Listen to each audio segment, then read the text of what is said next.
It was a quiet evening in the small town of Silverwood, Oregon.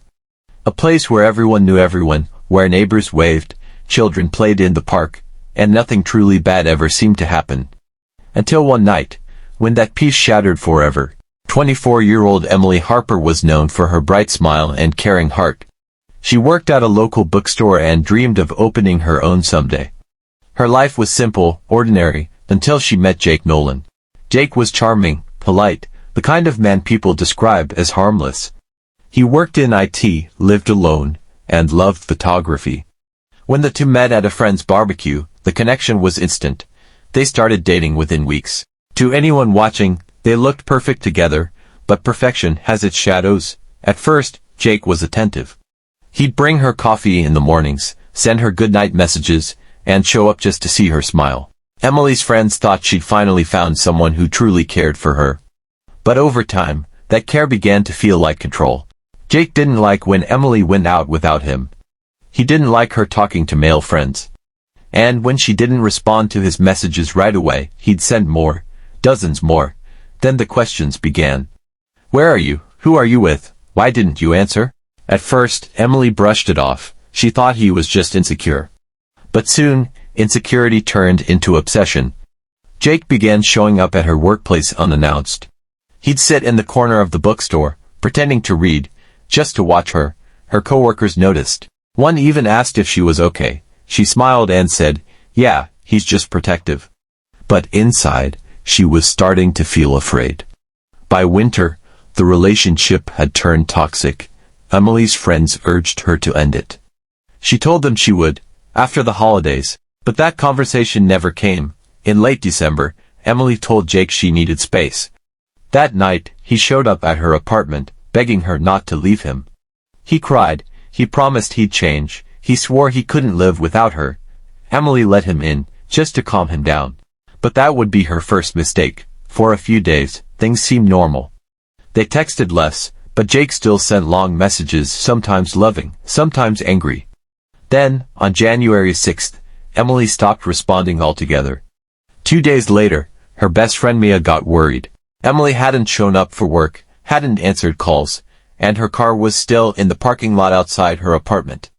Mia called the police. When officers arrived, the door was unlocked. Inside, the apartment was silent. The lights were off. The air was heavy, stale, like no one had opened a window in days. On the table sat 2 coffee mugs, one half empty.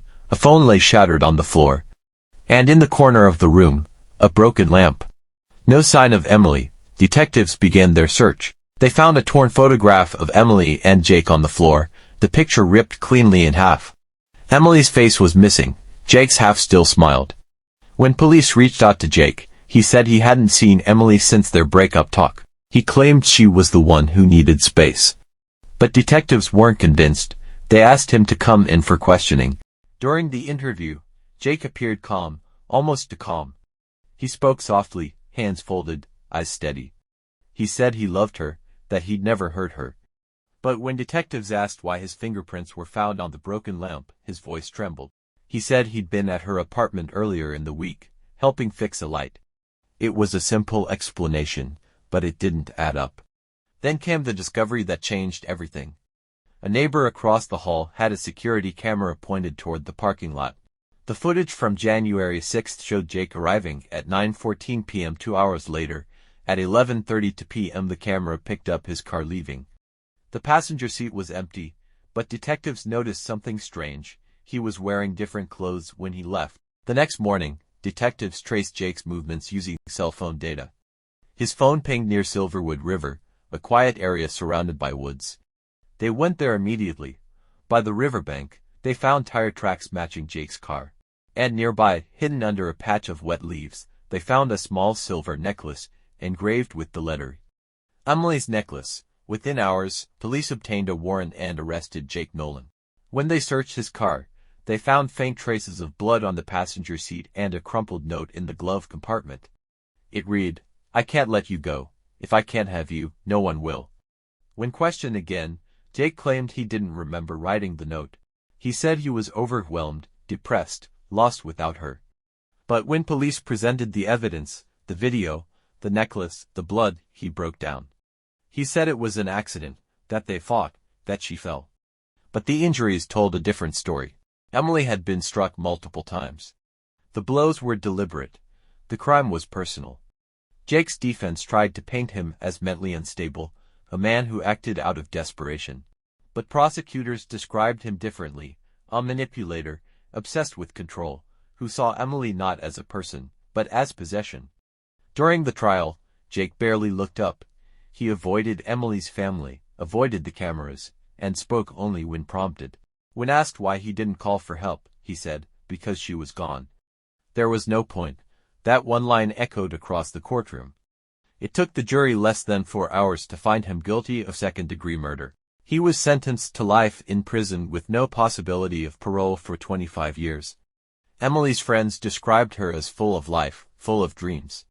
She loved painting, reading poetry, and believed that everyone deserved kindness.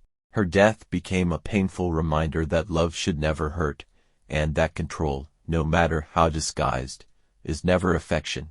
In the years since her death, her family started a foundation to support women in toxic relationships. They called it Emily's Light. Their goal, to help others recognize the red flags before it's too late. Jake Nolan remains behind bars. In interviews, he still claims he didn't mean to do it. That he just wanted her to listen. But love isn't about control. It's about freedom, something he could never give her. Emily's story isn't the only one like it. Across the United States, thousands of similar cases unfold each year, where obsession hides behind love, and where victims ignore the warning signs until it's too late.